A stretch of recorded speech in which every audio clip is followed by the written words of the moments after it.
Hey, so today we're here to continue our talk about the police, and really the problem that I have is not only that they are treated as a special class, but that their very motto is a joke: to protect and serve. Well, let's talk about the first of those, to protect. I don't know if you're aware of this, but the Supreme Court has ruled that there actually is no duty for the police to protect anybody. There was an incident, I believe, in New York where an engineer on a train was attacked by a guy with a knife. And he claimed that only after he had subdued this guy did the policeman who had been sheltering in the train compartment come out to help him. In other words, they provided no help to him whatsoever, and he was badly wounded as a result. He sued the police, and it went all the way to the Supreme Court, and the Supreme Court ruled that the police actually have no obligation to protect you whatsoever. Their only obligation is to enforce laws and to apprehend suspects in crimes.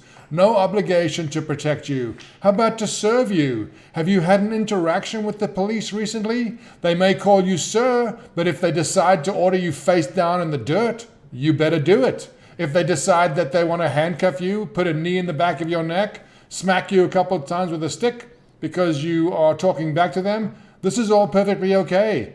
I don't know what it will take for us to look up and realize that these, quote, public servants who we rely upon to help and protect us are doing nothing of the sort. They are now heavily armored soldiers, and they act as if it is a battlefield. It's us versus them. They have a very much an insular perspective on protecting themselves, and we are left to go hang.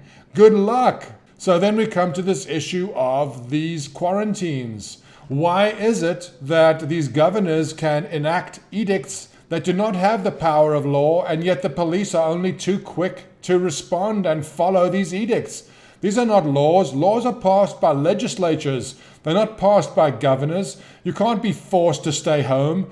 I mean, I'll give you an example in Texas. There was a hair salon owner who opened, and the police came and shut her down.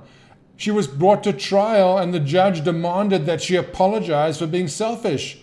Her answer was, "Your Honor, my kids are starving. The stylists who work here, their kids are starving. We've made the decision that that is a more important urgency than if we get ill."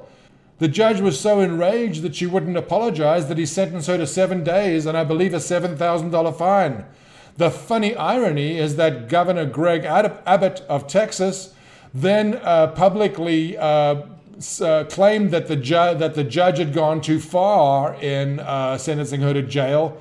But I point out to Governor Abbott that the judge was basically just following your directives. Not only that, you have the power to pardon this woman. Your empty bleatings don't impress anybody. And I would also point out, in terms of empty bleatings, that everybody who says that you should automatically obey anybody in authority, this is not the America that we have all grown to love and that people around the world look to for inspiration.